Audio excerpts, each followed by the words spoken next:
What we're talking about is sort of the Shastra of science and the science of Sastra. And the context is the following. Few things. Why we're talking about this and how is it relevant to Prolog. Right? And then we sort of spend quite a bit of time. I'm going to take some time talking about science as such, what we have been acculturated to in our education system and what it is now. Understanding Shastra, I'll spend a little bit of time. This was discussed in detail in SI 1. I'll refer to a couple of papers. And then the key thing is to talk about, if I look at Shastra as a scientist in the modern world, versus if I were to ask the question, is there a Shastra behind science as it's practiced? Right? And then what it means for us. So what's the background? Hopefully everyone can see this. On the left-hand side are the key Pollock's thesis, sort of a variant of what was mentioned earlier. So primary thing being Shastras limit creativity, limit progress.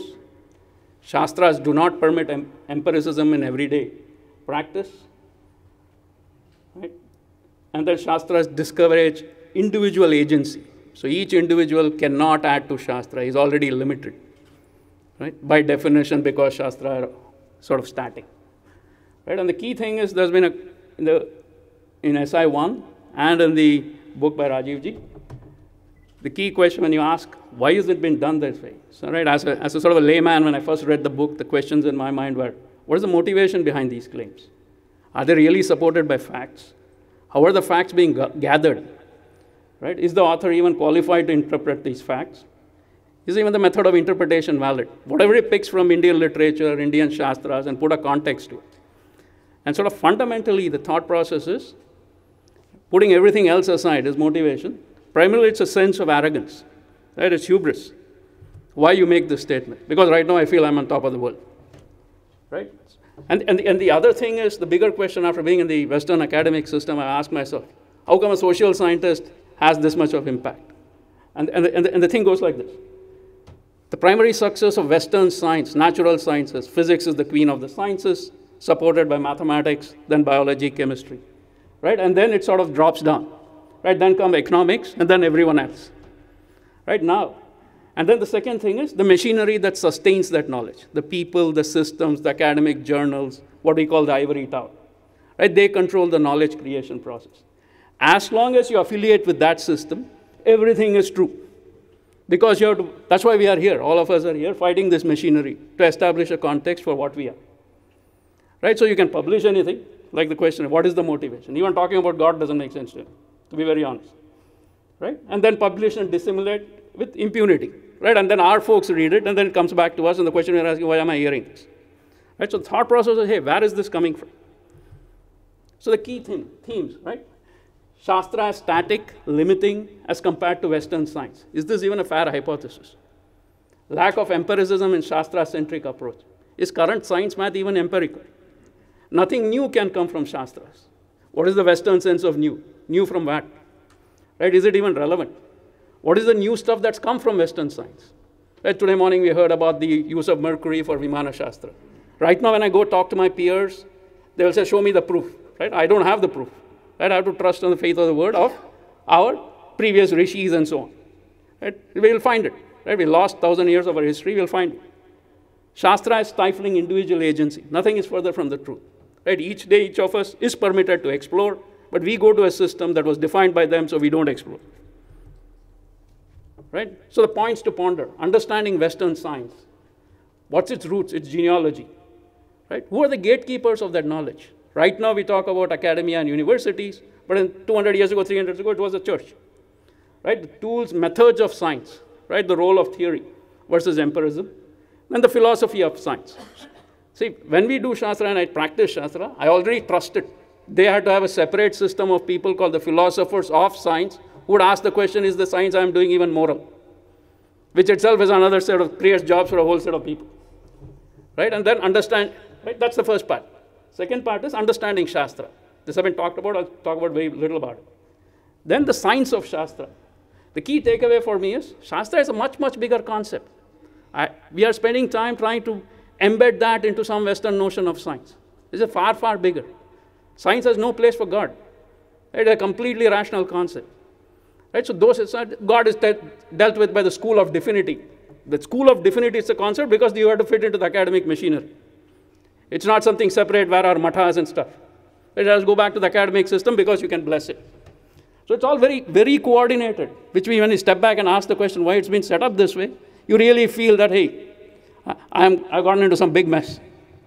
Right? And then the Shastra of or the Shastra behind the science as it's practiced now. What could it be? Right? I include science and math. For me, it sort of means, because math is a language of science, how the West practices it. So simple question, was there real science before 500 years ago? How did Renaissance just happen in Europe when we have history of civilizations for 10, 15 centuries before that, where there has never been a concept of Renaissance? Right? So these are where did suddenly the burst of knowledge come?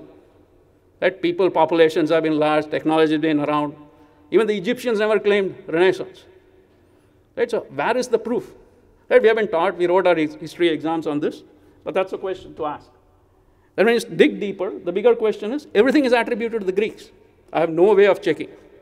I really don't know. So when they ask evidence, you put the evidence beyond me. Right? How do I check? Right? There's a key connection. Anybody who tried to establish connect to the Greeks was summarily dismissed in a variety of ways. Right? So there was some literature which showed that the Greeks got it from the Egyptians. Right? And there is sort of, there's actual textual evidence. The key question is, the actual people who wrote it are inaccessible. Right? For a variety. So again, you ask the question, why is this? Right? And then when you go through Raju's literature on his website and think, did Euclid exist? Did Plato exist? Did Ptolemy exist? So from 6th grade, I've been learning about them. Are they even true? When you ask that question, it's really shocking. Right? What did I spend my time, 15 years, getting through high school and grad school to do this? Right? Does it even make sense? I could have done it much faster, much simpler. I could be out of school at the age of 12 instead of going till 16. If I didn't have to waste time doing all this.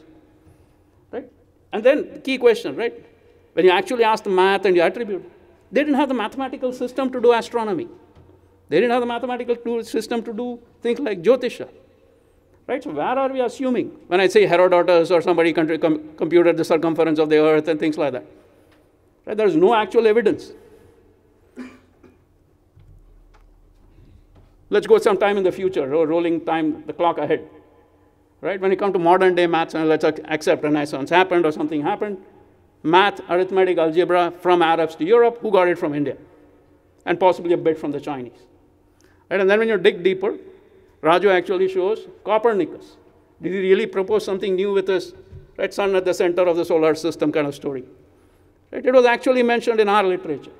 Newton, Tycho, Kepler, Euler. What did they do new? Right? When you ask, a lot of them are variants of our schools of thought, things that have been published. Right? In that community, it was not formulated. The whole idea of an Indian scientist at that time was not to put his name on something and say it's mine. It was never done. It was for the masses by definition. So this whole notion of publishing, this whole academic, and then a group of people blessing you that you are the owner of the subject is all a very Western notion. It didn't exist. So now when you go and ask who did it, that's not even a question to be asked. Right? Aryabhatta solved differential equations numerically 10 centuries before Newton did. Right? So when you ask these questions, it's now called the Euler method, by the way. Right? Because somebody wrote history, that's what we are taught. Right? And there are many, many more pieces of evidence as being discovered. If you read the collection of science books and things like that, slowly people are collecting this information. The key takeaway, the history of science as we learn and imbibe is not what it really is. Right? That's a key point. Why are things this way? The church was the gatekeeper. Right? It had a big role to play in why this has been this way. Right? Writing false history is a classic technique. Right? You wipe out all evidence. You write the theory and keep that as the only sole truth that if you want it, you go back to it. So you sustain this over n number of generations. You have the hegemony. And then it sustains as true. Which need not be the case. But that's what's happened. Right? So we got it from the Brits, and this is what we are following. Knowledge transmitted from Arabs was either modified, attributed to fictitious Greeks. They didn't pick anybody else but the Greeks. Right? They couldn't go to the Romans. They couldn't go to anything. They went 3-4 centuries beyond that. Right? And claim as one's new invention or discovery. And then the notion of belief in laws, the notion of even a law, right, is not bad there in Indian Shastra. Things can be modified. Things can be changed. Right? Why should it be Newton's law? Right? The notion of law, something is structured, predefined, stands outside, is a very Christian theological view of looking at the world. It's a dogma. Right? One of the questions I hypothetically ask my friends and stuff is this. So what if we had started, instead of Newton's laws in 1600, we had started with quantum mechanics? What would have happened? It's something you can think about. Right? After 1920, very little physics thing has happened. Right? And then, as I said, they control the knowledge. So purveyors of intellectual genocide. So anything that was against the church dogma, didn't fit in, or could raise questions, was killed. People were killed, books were destroyed. Or they had to run away from them. Right? So it's very interesting when you go look up, search on Wikipedia, the time period of Inquisition, and the church harassed people, and the time period of Renaissance. The timelines are the same. Very, very simple. Right? How could one good thing be happening and one bad thing be happening? What's going on here? Right? And anything against the church doctrine, right? There was before, church itself was written in the 4th century, was either destroyed, relevant ones were again attributed to fictitious actors, and so on. Key takeaway, today's math and science that we learn in school is deeply influenced by Christian theology. Right? And digging deeper, right? The method of Western science. We talk about Francis Bacon, we talk about Octavio Hume, and so on and so forth. Right? The whole thing is somebody proposes something, or a group of people says this is the way it is. And then it's the job of the experimenter, who is treated as a lowly guy, to prove it's wrong. Right? By definition. So empiricism comes after theory, and then you iterate via observations. Right? If the empirical, so that group of people has the authority to refute the empiricism if they don't agree with it. So it could get filtered there. So you have to submit your paper. If they don't agree with it, whatever proof you have doesn't make any difference. Right? You control knowledge that way. Right? So the 250 years when you talk about, so when you read the structure of scientific revolutions and things like that, things could have gone much faster. Even let's say we started with Newton, we could have gotten to quantum mechanics far earlier if things were controlled and done in a very clean way, right? Which was not the case. Because the church had to make sure every bit coming out was cut. So at the end of the day, the key editor was the church, not all the journals, none of these things. Right? And then the language of science was the math. Right? Again, the reliance on proof. So you relied on, first you had to infer everything, then you would check. So you had a mathematical system to infer, completely independent of reality. So you could infer a lot of things that are not even real. Right? But you could postulate and you could be rewarded for it. It's somebody else's job to prove that it exists or not. Right? So there was already a dichotomy. So one of the key examples that was mentioned in the earlier talk also, the ability to, I don't know how many of you know the four-color map theorem. The basic hypothesis is, if I give any map, so for example, let's take the 27 states in India, and I ask somebody to paint, I need only 4 colors to paint everything. So that no 2 colors, same colors are adjacent. Right? That's the first proof of it in the 70s came through enumeration. Somebody took the time to lay it out. That was not accepted as proof, because it was not in the formal framework. Just a dogma, nothing else. Which was right? So that's how it works. So science, actually, the whole machinery of science reflects the theological notions. Right? And then logic as a method of argumentation. Right? Apart from it being Boolean, either you accept me or you don't. Right? That was it. So primary use was to convert you or convince you of my position. It was not as a means of reasoning about things. All that came later. Right? And multi-valued logic puts you in a hole, because there are yay, nay, and something else. Then it's much harder. Right? So key takeaways, current academic machinery still harbors this, not only in the social sciences, very heavily in the natural sciences. This is the machinery everybody publishes. This is the machinery which claims are made. Just to sort of round off the story on science, social science methods. If you actually go do a Google search for social science methods, first time I went to a social science course, it was a shocker for me that there was a special course on methods of science. Right? There are some innumerable methods, how you collect data, how you do this. Right? It's like a Cambrian explosion. Right? So for every theory, I find a method. Right? That's the way it works. It's not that I have a consistent sort of way of doing methods and then come up with. Right? So for every research query, you do half-baked this, half-baked that. And where does philology fit in? Especially in the latest avatar, right? The 3D philo. It's way out there. Right? So it's not even sort of a standard Western scientist would consider it as science. Many of them are not aware of this, but right? Would they even acknowledge this? And the other key question, even if I ask as a scientist, how many minutes? 5 minutes, all right, thanks. Why does it only apply to text? Right? So Pollock's methods are on the fringe boundaries. Unfortunately, we have to spend the time defending ourselves against this. Right? And then the last bit about philosophy of science. Right? All of this is to check their machinery itself. Right? Again, the key takeaway is the philosophical basis of science is they still don't have agreement on what philosophy of science is. In summary, the history of science is not what is portrayed. Science is controlled. Should we even follow this? Should we, with our own knowledge system, should we even follow this? Is a question we have to ask ourselves. Right? Shastra, right? Quick summary. It's a foundational construct of our civilization. It basically is the union of everything that can be discovered because it's from the divine. Right? All things knowable, doable, practical, right? And they are compatible with each other, dharmically, right? I don't even have to question when I follow the Shastra, something is going to go wrong. Most of the time, I can just follow blindly. Right? That trust should be there. So the recent books by Rajiv Ji and the Infinity Foundation and many others, right? How we are still collecting snapshots of it because they're lost. Many of them have been taken overseas.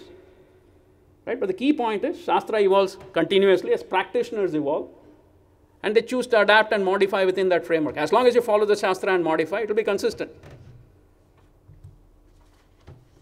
Right? Key features of Shastra. Right? The why, how to, we don't even have to question. I don't need a separate philosophy to check it. It's already built into the process. Right? The divine is inherent, holistic. Right? It has sustained us through the centuries. Right? Versus science-driven activity. Yes, we have seen advancement in sort of technical, meteorological things, but right, nothing much more. Key takeaway, science and methods are only discovered parts of Shastra. Many aspects are not even within the purview of science. Right? So that's why I split the subject as science, humanities, arts, a system we don't need to follow. Right? And then scientific aspects of it. Now that we understood what science is, what Shastra is, if I ask the question, what are the scientific aspects of Shastra? There are concepts that science even doesn't capture. Right? For us, as was mentioned earlier, right? We believe in a primordial consciousness. Everything else is an evolute from that. Atma is one of the big concepts, doesn't have a place. As Rajiv calls it, a non-translatable. Right? It's not a soul. It's something else far beyond. Right? Humanity is just one. We are in the way down there in the totem pole. We don't view the world in an anthropocentric way. Right? We don't believe that. That's not the way we operate. Right? And then different darshanas posit different combinations of this. But the key thing, objective, is to harmonious living. Right? It's a completely different objective. Other concepts of science like space, time, all exist. Right? And the key other thing is they are validated by first-person empiricism. I don't need an external observer to repeat the experiment. As long as 10 people say this, if they follow the dharma, if they all agree, we trust that it is true. Right? So the fundamental thing is on faith. Right? And then it gets validated. You validate it for yourself. Let me move. Last bit, couple of minutes, I'll wrap up. Right? Viewing science as Sastra, what does it enable? Right? Only Artha, possibly Kama with all this new social engineering, but other than that, nothing much. What are its boundaries?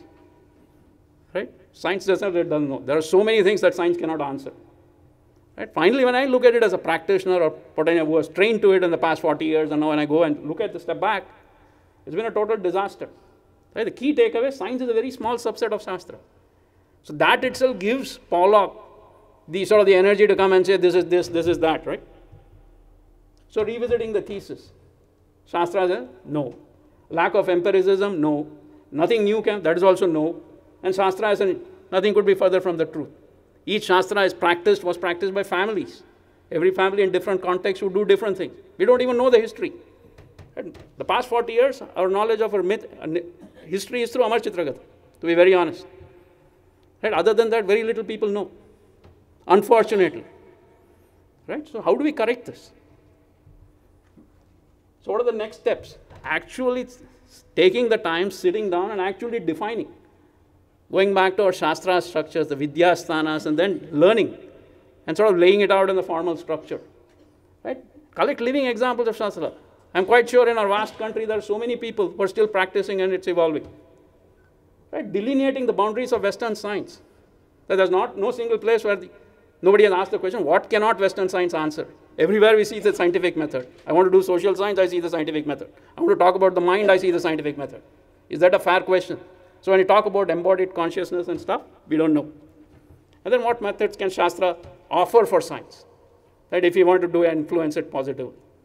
So I stop with this. Thank you. Thank you, Sri Madhu. From what I understand, you have made a distinction between science and Shastra. Initially, I thought that both are one and the same. But then the Shastra of science and science of Shastra, when you use these terms, we have to definitely make a distinction between these two. Otherwise, the title will be rather vague or meaningless. So, you have made a distinction saying that Shastra is something more than science. And then it adds something like an ethical value or a dharmic value. Some dharmic, it leads to a dharmic civilization. So that is, I think that is what is the basic, distinction you have made. Is it, am I right, or is there something more? That's a very fair point. So that is one thing, and then again, you also could have referred to the tradition of Shastra Charcha. After all, we are all called argumentative Indians. And then this tradition of Shastra Charcha was very much there. Veda, of course, is Pramana for all the people. But then all the people who accepted Veda as Pramana, they themselves debated. They debated on so many points. So which means that they didn't accept anything. They understood and then they did not accept, and then each man had his own understanding of, say, what Veda said about, of course, the ultimate reality. Not only about that, subsequently also, of course, on all other things, of course, on mathematics, there is no great debate. Jain mathematics is the same as Hindu mathematics or Buddhist mathematics, and Jain logic is, of course, logic is slightly different because they want to prove something else there. Logic is basically used to arrive at their own conclusions about whether it is Shunya or whether it is Brahman or whatever it is. So logic may be slightly different, but all said and done, ours is the inductive logic. The whole, whether it is Hindu logic or Buddhist logic or Jain logic, it has been inductive logic, whereas the Western logic has been that Socratic principle, that is deductive logic, from what you said about from theory to example. Ours is from example or observation to theory. So that is what is the basic difference. So the basic point, I mean, one important point you made is about the harmonious living. Harmonious living, which is the result of Shastra. So the key point there was, when you do science, why am I doing this? That's a question that's never asked. That's somebody else's job. Yeah, of course, that is because that is not controlled by church. Of course, you made a point that it is something which is controlled by church, but I don't know whether it is really controlled. It's still reflected in different ways. Right now, it may not be controlled. In fact, they are the people who prosecuted Copernicus, who prosecuted Galileo, and who killed that Bruno, the mathematician Bruno. And all this happened as late as in 16th century. No, and for me, the think tanks in America and stuff who define all these policies are a reflection of the same thinking. Just that we don't call it the church, but pretty much it's the same thing. Of course, you have quoted a lot from this paper. Of course, you have quoted a lot from C.K. Raju's book. I didn't know C.K. Raju. We had invited him. Only then I saw on the YouTube and then came to know something about him. So, any questions, please? Yeah.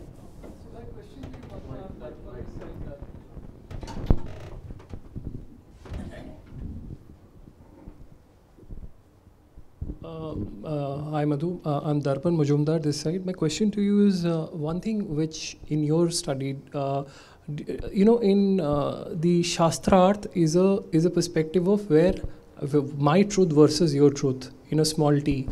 The other perspective though, which I kind of trying to understand as I might take my baby steps, is about Samvad, which is about the truth, which is a capital T, which is both of us are trying to have a discussion. So in your perspective of whatever you have studied, what is the school of thought which seems to be much closer to our Indic tradition? Sudarshan, you want to answer that? Can I answer it? Yeah, go ahead. Yeah. There are great scholars here, very great scholars like Korar Subramaniam sir, but then I will try to answer. There is what is called Vada, Jalpa and Vitanda. Vada is, it is somewhat, it is comparable to what we call brainstorming nowadays. Because all of us, we sit together and then we try to know what is the truth. I have no agenda, I don't have an ambition to say prove my point. I am open-minded.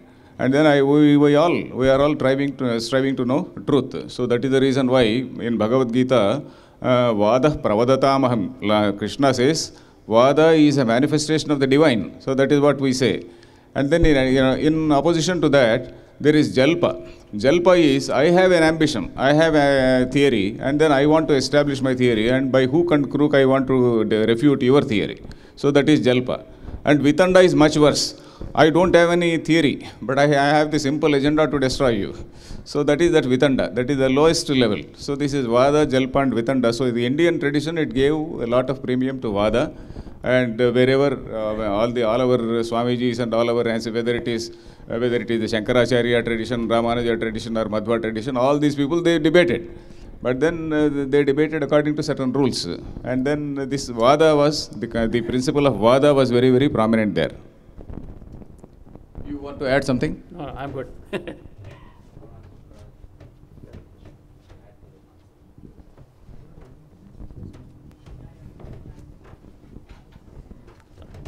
Yes, this issue is discussed in Nyaya Darshanam. Dr. Arvind Rao Garu is referring to Nyaya Darshanam, where it is called Katha. Katha has got 3 parts, Vada, Jalpa, Vitanda. In Jalpa, generally they go for 21 Hetu, these things are there, described, discussed in Nyaya Darshanam. And this kind of thing will take one to establish his theory. Khandana Khanda Khadja is for Vitanda. Sri Harsha refuted all theories, including Panini Sutras. He wanted. Thank you. To help me, you can do 2 things. You can go to the subscribe button on my YouTube and subscribe. We need more subscribers there. Secondly, I get lots of emails on people saying, how do we donate? How can we help you? You go to rajivmalhotra.com or you go to infinityfoundation.com and you can hit the donate button. You can donate in dollars. There are different ways mentioned. If you want to donate in rupees, there is a column called Infinity Foundation India, and you click that and there are instructions on how you can donate in India.